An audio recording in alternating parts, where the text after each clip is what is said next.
buenas tardes, buenas noches o buenos días, Padre Inocencio. Qué bien, qué Gracias, alegría. Laura. Otro sábado aquí con todos nosotros, deseando escucharle, deseando escuchar esta conferencia que hoy nos hablará. A ver, nos va a responder a una pregunta que muchas veces tenemos los creyentes, y los que no son creyentes también, también nos la formulan y nunca sabes exactamente qué decir. ¿El demonio es una persona? Esa es la Es una idea? pregunta y esa es la conferencia. Empezar con una oración. Muy bien. En el nombre del Padre y del Hijo y del Espíritu Santo. Amén. Amén. Jesús, realizamos esta conferencia en tu nombre para la gloria del Padre, pidiendo que nos cubras a todos con tu preciosísima sangre, también el programa y los instrumentos que vamos a usar. Pedimos también que a los que escuchan también les protejas, y también la Virgen Santa, que es vencedora de todas las batallas, nos cubra con su manto de amor. Tú que vives por los siglos de los siglos. Amén. Y Amén. tú, San José, terror de los demonios, ruega por nosotros, en el nombre del Padre, del Hijo, del Espíritu Santo. Amén. Amén. Bien, gracias, Laura. Un placer, queridos amigos y hermanos, desde aquí, desde Jerusalén. Les mando el cariño, el saludo, la bendición, la esperanza, porque realmente el Señor nos tiene para ser instrumentos. Como decía San Francisco de Asís, hazme un instrumento de tu paz. Donde haya odio, lleve yo tu amor. Donde haya ofensa o injuria, tu perdón, Señor. Siempre lo hacemos todo para la gloria de Dios. Y bueno, hoy tocamos un tema que algunos dirán, bueno, ¿y por qué este tema? Porque es importante. O sea, el mal que hay en el mundo hoy no se puede explicar solo por el ser humano, que también hace el mal, o por efectos de la naturaleza, sino porque también hay una acción de el espíritu maligno, digamos, el maligno, el demonio. La Virgen dice en Medjugorje, Satanás. Y sobre este tema, pues hay muchas opiniones. Yo no le voy a decir otra cosa sino la doctrina de la Iglesia. Cuando diga algo que no es doctrina de la Iglesia, pues lo señalaré, porque tenemos que ser fieles. No vengo a predicarme a mí mismo, sino a predicar realmente la palabra del Señor. Con respecto a el demonio, hay dos errores muy graves, ambos, pero son de extremo a extremo. ¿Cuál es el primer error?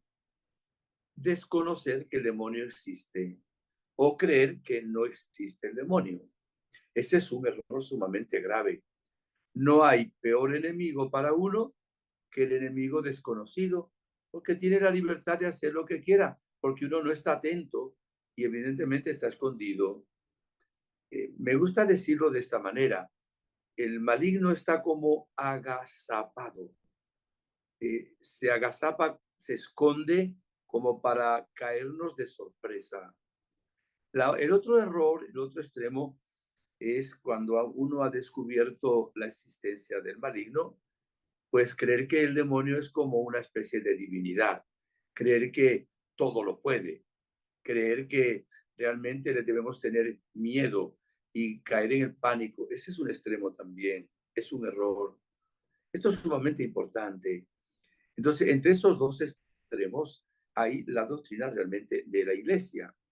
Fíjense, no voy a nombrar porque, aunque es público y notorio, ¿verdad? Pero van a entender quién es. Hace un tiempo, no mucho, el superior general de una congregación religiosa, mejor que congregación, compañía, pues dijo en público, el demonio no existe. Un sacerdote, el superior general, va a decir esto. Nuestro pueblo, ¿cómo puede quedar? Cuando un catequista, un sacerdote, una religiosa, un superior general le dice el demonio no existe, dice pues el demonio no existe. Por cierto, el Papa a pocos días dijo el demonio sí existe. Y el grupo de exorcistas, que es un exorcista, es un sacerdote que tiene la autorización y el mandato del obispo, digamos todo el poder de la Iglesia, para expulsar demonios de las personas o de los lugares donde pueden estar. Entonces, los exorcistas se pusieron también como en emergencia, en dar declaraciones de que lo que había dicho ese sacerdote era una herejía, un disparate. Entonces, esto es importante. Y claro, les digo, el demonio sí existe. Cuando me toca predicar pedagógicamente, aparte de lo que les he dicho a ustedes, hago una pregunta adicional. Pero ustedes creen, le digo a la gente, levanten la mano los que creen que el demonio no existe. Levanta la mano algunos. La mayoría levanta la mano que sí. La pregunta digo, pero levanten la mano los que creen que el demonio no es una persona, sino que es el mal que hay en el mundo, una fuerza, una iniquidad, algo como genérico. La mayoría de la gente levanta la mano así y muy poca gente levanta la mano para decir que es una persona. Hay un grupito que no levanta la mano ni la primera vez ni la segunda, porque de pronto no lo saben. Y evidentemente tenemos que aclarar esto y cuál es también la doctrina de la iglesia. Bien, el demonio sí existe y es una persona. Esto es doctrina de la iglesia. No es solo una fuerza, no es solo una iniquidad, no es solo, qué sé yo, una energía mala. No, claro, el demonio es una criatura, no es ninguna divinidad. Esto es importante. Y a la gente le cuesta mucho creer lo que voy a decir ahora. Le pregunto luego, ¿los ángeles son personas? Y la gente dice, no. Entonces le digo yo, ajá, ¿y qué son los ángeles? ¿Minerales? No. ¿Vegetales? No. ¿Seres humanos? No. ¿Y entonces qué son? Y se quedan así. Algunos dicen, son espíritus. Ah, sí, es cierto. No tienen materia, no tienen cuerpo, son seres espirituales, pero son personas espirituales. Y les recuerdo que Dios mismo es un ser personal. Dios es Padre, Hijo, Espíritu Santo. Hay tres personas divinas que son un solo Dios. Esto es importante. La gente queda pensando, ah, sí. Digo, San Miguel Arcángel es una persona. Claro, el ángel custodio es una persona. Por supuesto, San Miguel, San Gabriel, San Rafael son personas. Claro que son personas espirituales. Y hay los ángeles buenos y hay los ángeles malos. No es doctrina de la iglesia como dogma lo que voy a decir ahora, pero está en la Sagrada Escritura y sí es devoción y también la iglesia nombra esto en plegaria. Hay 9 coros de ángeles, en el bien, para el bien y también para el mal. Hay ángeles, hay arcángeles, hay querubines, hay serafines, hay virtudes, hay dominaciones, hay potestades, hay principados. No sé si me faltó alguna, creo que no. Hay coros de ángeles. En la Biblia solo nombra 3 ángeles. San Miguel, que significa quien como Dios, San Gabriel, que significa fortaleza de Dios, y San Rafael, que significa medicina de Dios. ¿Por qué digo esto? Porque en la nueva era también hablan de ángeles, pero no son los ángeles de los cuales hablamos nosotros hoy o habla la iglesia. Cree que son esferas de luz, qué sé yo, esferas de energía y que uno los puede controlar y ponerles nombre y nombran el ángel de la fortuna, el ángel de no sé qué, el ángel del horóscopo, el ángel, o sea, inventan un montón de ángeles que no existen. ¿Cuántos ángeles siguieron a Luzbel cuando se convirtió en el demonio, Satanás, cuando no quiso servir a Dios?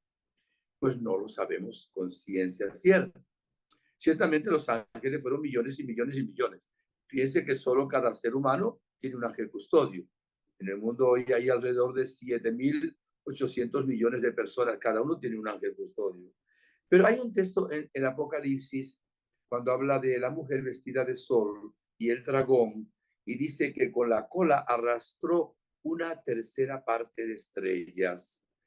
Varios exégetas dicen que se refería a que el demonio arrastró una tercera parte de los ángeles siguiéndole a él y desobedeciendo a Dios. Si esto fuera verdad, que yo creo que sí, significa que una tercera parte de los ángeles que Dios creó con Satanás se convirtieron en demonios. Y dos terceras partes con San Miguel Arcángel se siguieron como ángeles buenos de parte de Dios. El demonio, dice San Juan en la palabra de Dios, solo viene para robar, destruir y matar. También la palabra de Dios dice que el demonio es mentiroso desde el principio y que es homicida realmente desde el principio. Eso lo dice la Sagrada Escritura. Es más, la primera página de la historia que presenta a Adán y Eva tentados por el demonio en forma de serpiente. Más claro es la palabra de Dios. Y está el Señor que dice, enemistades pondré entre ti y la mujer. Ese ti es la serpiente, es el demonio. Entre tu descendencia y la suya, la mujer es la Virgen María. La descendencia, repito, del demonio es el anticristo y los anticristos de la historia. La descendencia de la Virgen es Jesús y en alguna manera somos también nosotros por ser hijos de la Virgen María. Vemos luego, lo acabamos de, ayer estuve cerca de la montaña donde Jesús ayunó 40 días y 40 noches. Se llama la montaña de las tentaciones. ¿Por qué? Porque allí el diablo tentó a Jesús en su humanidad y Jesús venció las tentaciones. Por cierto, dice que se retiró hasta otra próxima ocasión. Algunos piensan que hoy celebré misa en ese lugar, imagínense ustedes, que cuando Jesús sudó sangre en Getsemaní, en su agonía el Jueves Santo, que era una tentación del mal también que no aceptara el plan de Dios. Por eso Jesús decía, si es posible que aparta de mí este cáliz, que se dice, aparta de mí esta pasión, este sufrimiento. Y lo decía, pero no se haga mi voluntad sino la tuya. O sea, tenía una lucha entre hacer la voluntad del Padre o hacer su propia voluntad. Él en una ocasión llamó a Pedro Satanás. Digo, apártate de mi vista, Satanás. No porque Pedro fuera Satanás, sino porque con la respuesta que dio de que no quería que Jesús muriera por nosotros en la cruz, y fue movido por la acción de Satanás. Esto debe estar muy claro. Ahora, el demonio tiene un poder limitado. Dios lo hizo hermoso, lo hizo inteligente, le dio poder y Dios no destruye. Por eso Dios no ha eliminado el maligno. Después Dios, que todo lo puede, cuando permita la acción del maligno como está ocurriendo en este momento, Dios tiene su plan y va a saber por qué, evidentemente. El demonio, entonces, es un ser personal, es una persona espiritual, no es Dios, no es una persona humana, pero nos tienta. Y por eso Jesús nos enseñó también en el Padre Nuestro a decir, hoy estuve donde Jesús enseñó el Padre Nuestro también. Y rezamos esto, no nos dejes caer en la tentación.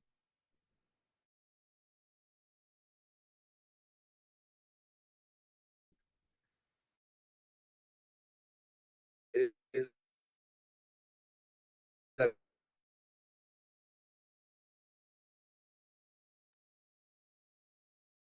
acción demoníaca. Bueno, hubo un capítulo que lo llama cerdo. Judíos los cerdos no tienen valor. Pero en aquellos que estaban allí no eran plenamente judíos, no eran, sino que usaban los cerdos. Y Jesús le dejó. Y dice el Evangelio que los cerdos o sea, los demonios se fueron sobre esa piara de cerdos, se fueron por un acantilado y se ahogaron todos en el mar de Tiberíades. Esto lo hoy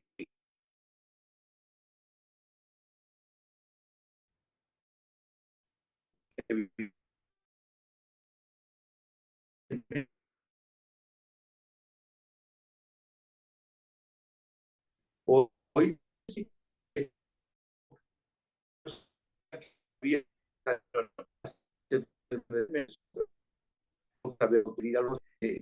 En general, hay una enfermedad que se puede incluso determinar con aparatos, estudiando, haciendo un mapeo, por ejemplo, en el cerebro.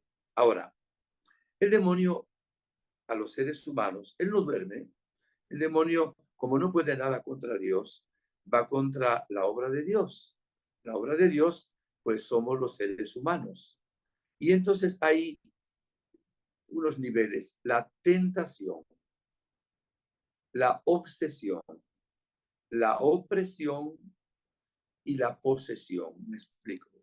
La tentación es una sugerencia del maligno para que pensemos distinto a los pensamientos de Dios, para que hablemos distinto a como Dios hablaba y obremos distinto a la voluntad de Dios. La tentación no es pecado.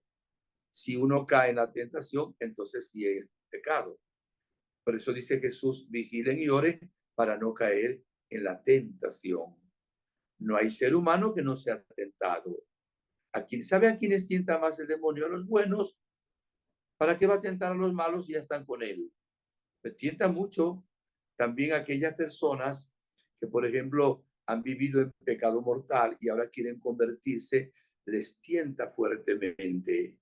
Tientan, muchos saben hoy, a los sacerdotes, incluso a los seminaristas, para que no sean sacerdotes, porque los enemigos más grandes del demonio en la tierra, pues somos los sacerdotes, porque tenemos la autoridad y el poder de atar y de desatar.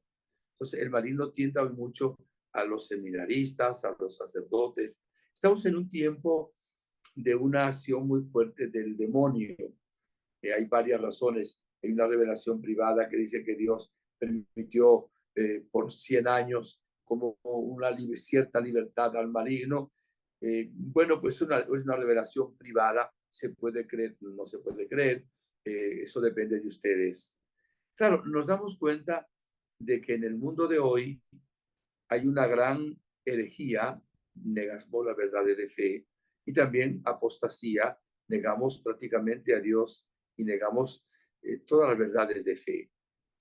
Que conste que es doctrina de fe, dogma de fe, creer que existe el demonio como un ser personal.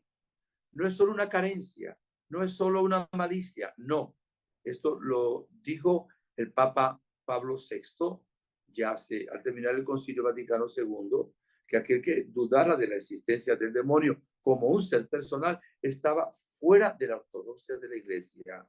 Esto es importante que lo sepamos. Doctrina de la Iglesia, no del padre Inocencio Llamas. Tentación. La tentación se vence fácilmente con un sacramental, el agua bendita, la cruz de San Benito. El Padre Pío vencía las tentaciones así: viva Jesús, viva María. Y el demonio se iba. O sea, con una ejaculatoria: María Auxiliadora de los cristianos, ruega por nosotros. Sagrado Corazón de Jesús, en vos confío. O sea, es fácil vencer la tentación rezando el Padre Nuestro. Ahora, lo que voy a decir ahora tiene un aspecto psicológico y un aspecto teológico. Me explico. La obsesión. Hay obsesiones que son mentales, no son demoníacas. Hay gente que es obsesiva. Vamos a ponerle ejemplo. Hay gente que es obsesiva con la limpieza. No sé si ustedes tienen un familiar que es exageradamente perfeccionista y es obsesivo por cualquier cosita que cae, porque tiene como una especie de obsesión por la limpieza. Eso no es nada del demonio. Es un problema de la persona, su modo de ser, su personalidad, qué sé yo, la enseñanza que le dio su mamá, y etcétera. Pero cuando hablamos de obsesión demoníaca, es porque en la mente hay unas tentaciones muy fuertes.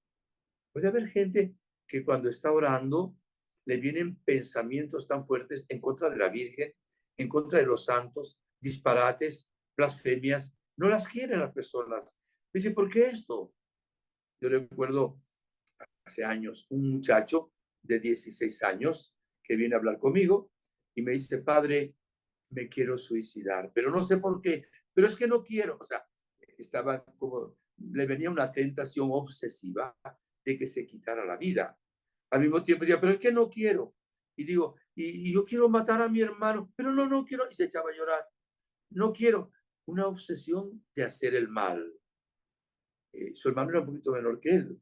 Entonces busco la razón que podía traer esta actitud de él. Le pregunto, ¿tienes problemas con tus padres? Digo, no. ¿Tienes problemas en tus estudios? No. De pronto estás enamorado y tienes algún despecho. No. No andas en el mundo de la droga tampoco. O sea, no había cosas naturales que nos llevaran a pensar el por qué la obsesión. Entonces hice una oración. Y cuando oro le digo al Señor, ilumíname. Y me viene a la mente con una claridad meridiana. Música rock satánica. Entonces le dije, incluso falté a la educación, lo señalé así con el dedo y le dije, estás escuchando mucha música rock metálica, pesada, satánica.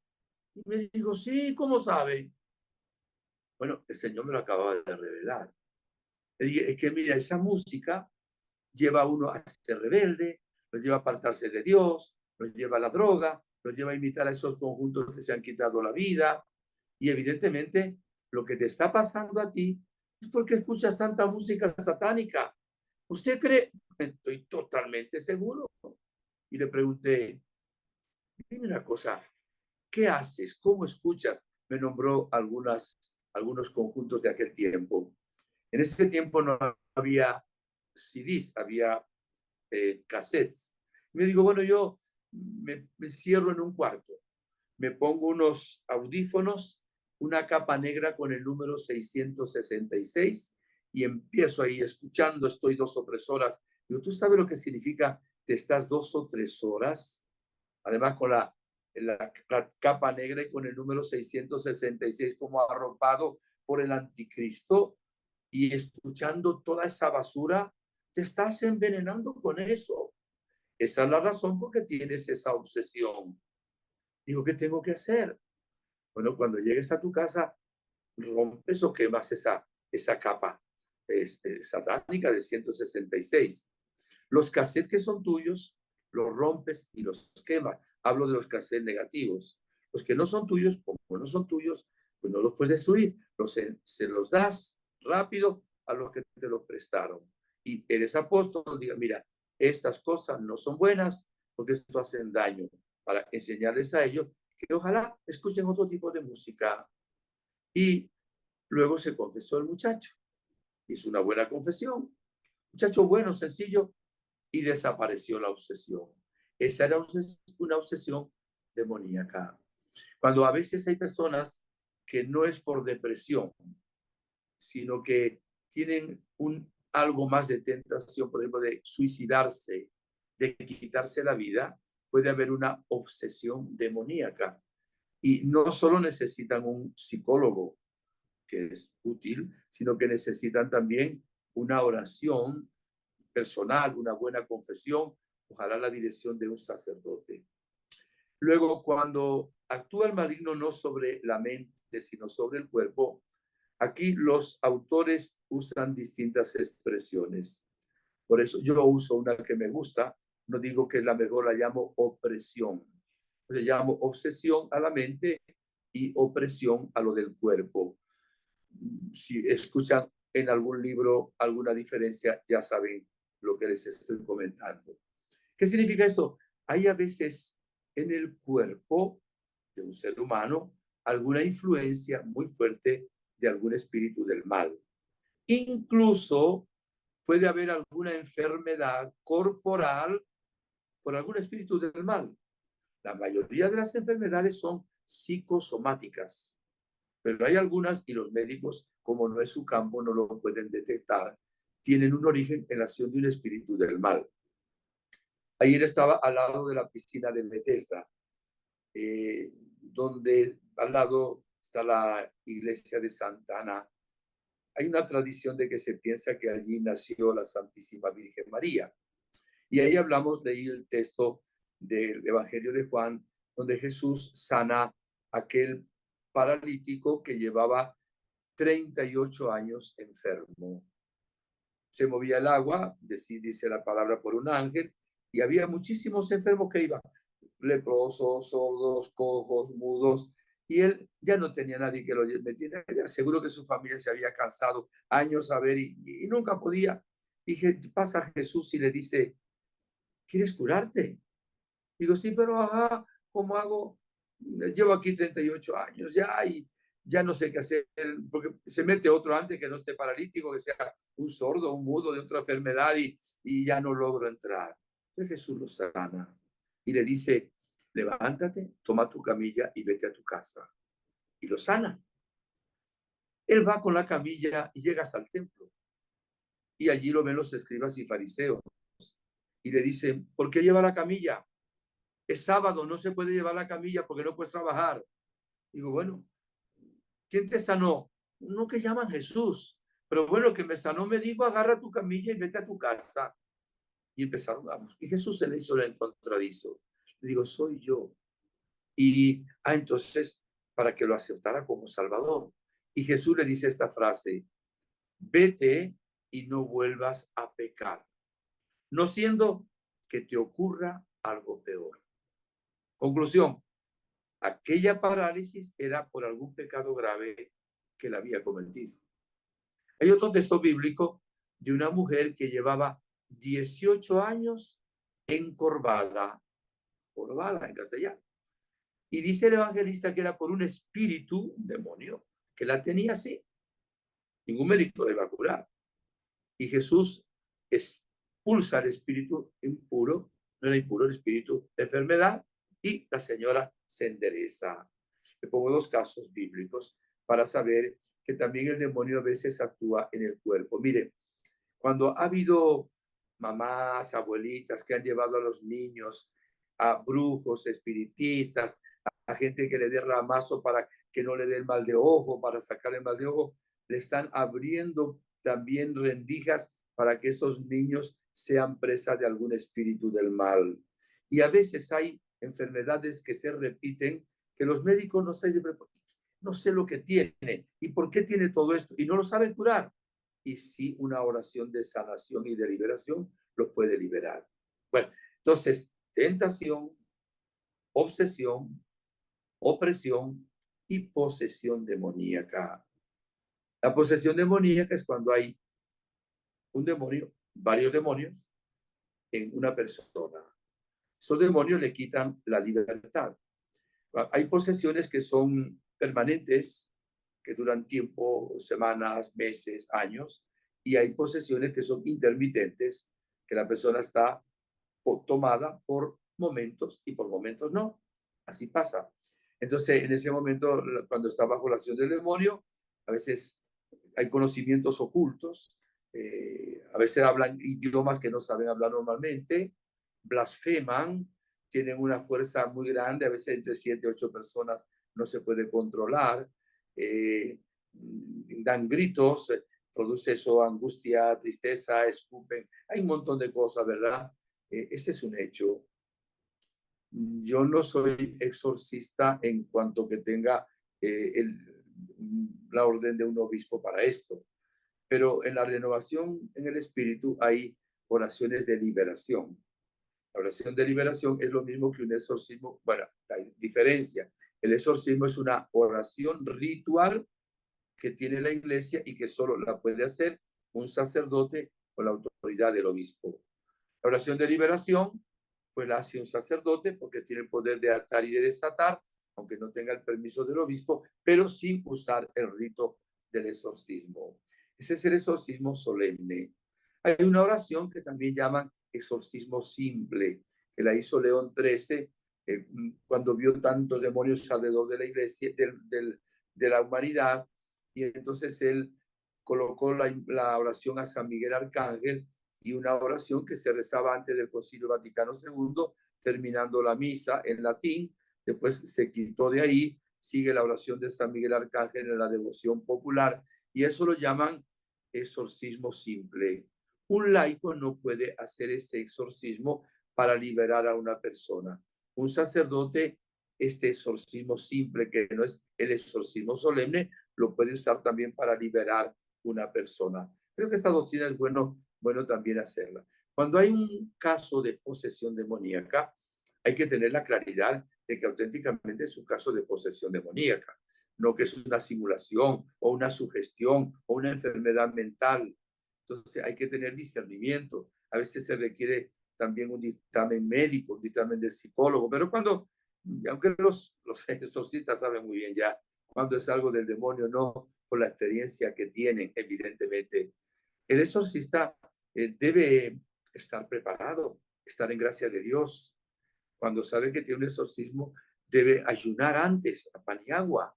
Y además tiene un equipo de personas, no debe hacerlo solo, que estén también orando, que también ayunen, que se confiesen, que comulguen, precisamente para enfrentarse al mundo del mal. Fíjense que una vez está en la historia de Santo Domingo de Guzmán. Santo Domingo de Guzmán con el rosario sacó 15,000 demonios de una persona. No, impresionante. ¿Y saben por qué? En aquel tiempo no existían los 20 misterios del rosario, sino 15. Y la persona que tenía los 15,000 demonios era porque muchas veces se había mofado de los 15 misterios del rosario, se burlaba de los que rezaban el rosario, blasfemaba contra el rosario. Entonces, cada vez que hacía eso, se metía un demonio. Entonces, Domingo de Guzmán, con el rosario, le había dado la Virgen, reunió a unas personas, empezó a rezar, y cada vez María, ¡sí! Salió un demonio, salió un demonio. Y bueno, rezaron hasta que salieron los 15,000 demonios. Esto va en serio, ¿eh? Esto va en serio, porque a veces hay gente que no cree en esto. Fíjese, dice la primera carta de San Juan, que Jesucristo vino a deshacer las obras del diablo. La carta a los Efesios, en el capítulo 6, versículo 10 y siguientes, dice: nuestra lucha no es contra gente de carne y hueso, sino contra los poderes sobrenaturales del mal. Ahora, ¿cómo entran los demonios? Pues por el pecado. En general, por los pecados. La mejor manera de liberarse de los pecados del demonio, perdón, de los demonios, es estar en gracia de Dios y orar, frecuentar los sacramentos. Una persona que quiere liberarse de demonios, pero va a brujo, va a espiritista, lee el horóscopo, va a divinos, cartas del tarot, la macumba, la machú, qué sé yo, está abriendo las puertas a la acción del demonio. El juego de la ouija, es llamar espíritus, es espiritismo. Entran demonios. La película El Exorcista comenzaba con un juego de ouija. Allí colocaron una niña. En la vida real fue un niño. Quedó poseído por eso. Ay, voy a decir algo ahora que me va a traer muchos problemas.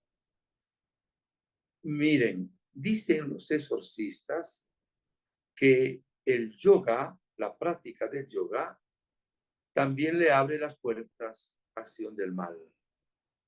Y dicen exorcistas que han tenido que hacer exorcismos en varios casos por personas que practican esta situación de que estoy hablando. Dicen que evidentemente fue inventada para querer, qué sé yo, tener mejor respiración, poder tener más capacidad de meditación trascendental. Aclaro algo: la meditación de la iglesia es distinta a la meditación que nos presentan en el mundo hinduista. En ese mundo, y en ese mundo la yoga, es ponerse en blanco la mente. Nosotros no nos ponemos en blanco. Y cuando se pone uno en blanco, ¿quién sabe qué espíritu negro viene, o qué espíritu gris, o qué espíritu de cualquier color? No, nuestra mente, nuestra meditación es llenarnos del Espíritu Santo, es llenarnos de la gracia de Dios, es llenarnos de la palabra de Dios. Es bien diferente.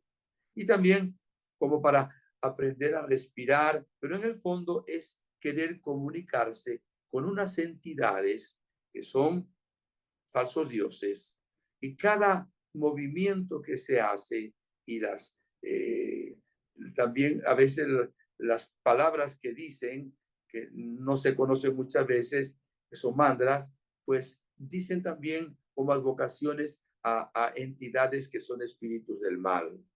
Y aunque una persona no lo crea o no lo sepa, dice: no, yo hago solo los ejercicios y qué tal. Aunque no lo crea, sin embargo, está también corriendo un cierto riesgo de que algún espíritu del mal se aproveche de eso. La iglesia no ha dicho que sea un pecado mortal el hacer yoga, pero la iglesia ha dicho que ese mundo de la nueva era y de acudir a todo eso es riesgoso, es peligroso, no es bueno. Yo le digo a ustedes ahora que me escuchan, ¿se imaginan a Jesús haciendo yoga? ¿Verdad que no? ¿Se imaginan a San Juan, a San Pedro haciendo yoga? ¿Cuál es el poder nuestro? ¿Es la yoga? ¿Es el poder de la mente? ¿Es una energía? ¿Son los chakras? ¿Es el Reiki? No, es el Espíritu Santo. ¿Qué nos dejó a Jesús? Jesús a nosotros para poder ser cristianos. El Espíritu Santo, que es el poder del Padre y del Hijo, que es el amor del Padre y el Hijo, que es la comunión del Padre y el Hijo. Todo lo que hizo Jesús como hombre fue movido por el Espíritu Santo. Todo lo que hubo en la Virgen María, movido por el Espíritu Santo. Y ahora la gente quiere creer en la reencarnación, creer en qué sé yo cuántas cosas y también metiéndose en este mundo. Yo sé que esto va a crear una controversia porque hay escuelas, parroquias, un montón de gente que no son malos, no los juzgo, pero yo tengo que decir como sacerdote que eso no es bueno. Y tengo un acontecimiento de hace bastantes años. Cuando era párroco, los primeros años de la parroquia Santa Rosa de Lima en Lagunillas, Venezuela, llega un día un cursillista de cristiandad, lo conocía, y viene a media mañana, que no era hora, sé que yo atendía el despacho, yo atendía la tarde, pero bueno, Dios quiso que estuviera ahí, y viene llorando. Y digo, ¿qué te pasa? Padre, es que vengo del club tal, yo no sé si usted sabe que yo era instructor de yoga. Digo, no, no lo sabía. Bueno, es que me acaba de pasar lo siguiente. Me llamaron las personas para quien yo trabajaba y me dijeron, ya tú tienes 6 años con nosotros y eres una persona que ha entendido muy bien el ser maestro de yoga.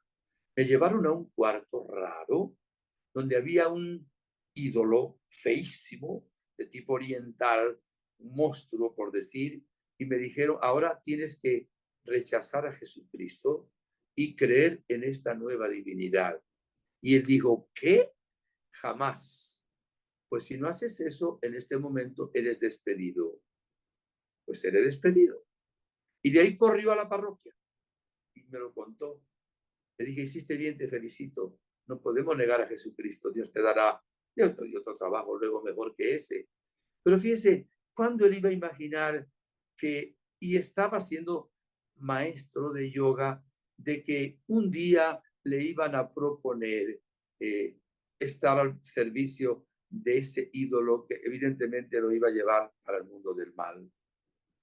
Las sectas satánicas son terribles, el satanismo, el mundo de querer ir hacia el oriente, creyendo que la mente es Dios, ¿verdad? Y saben que es también terrible, el maligno entra cuando una mujer aborta.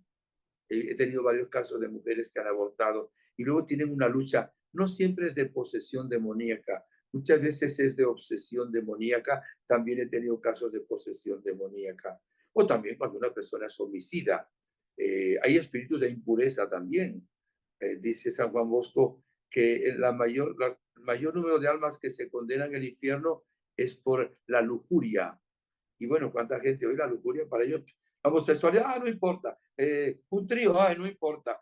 O sea, estamos olvidando que Dios nos dio el sexto mandamiento de la ley de Dios, no hacer uso de la sexualidad fuera del matrimonio bien constituido y hacerlo de acuerdo a las leyes de la naturaleza. Y el noveno mandamiento, incluso no pensar, no desear la mujer del prójimo, el hombre de la prójima, no consentir pensamientos y deseos impuros. Bueno, me estoy alargando mucho. ¿Qué hay que hacer? Mire, dice Lucas 10. Es Jesús quien habla. Sepan que les he dado poder para pisotear serpientes y escorpiones y ningún poder del enemigo podrá hacerles daño. Cuando una persona está en gracia de Dios, frecuenta los sacramentos, reza el rosario y otras oraciones, el demonio le tiene miedo a esa persona. no tiene por qué tenerle miedo. Además, tenemos el Espíritu Santo. La Biblia dice que el Espíritu Santo no es un espíritu de timidez y de miedo, sino de poder. A veces necesitamos ir a un sacerdote. Lo que más libera, esto es mi experiencia, es una buena confesión. Lo que digo ahora no es doctrina de la iglesia, es solo una opinión mía. Vale más una buena confesión bien hecha que 5 exorcismos.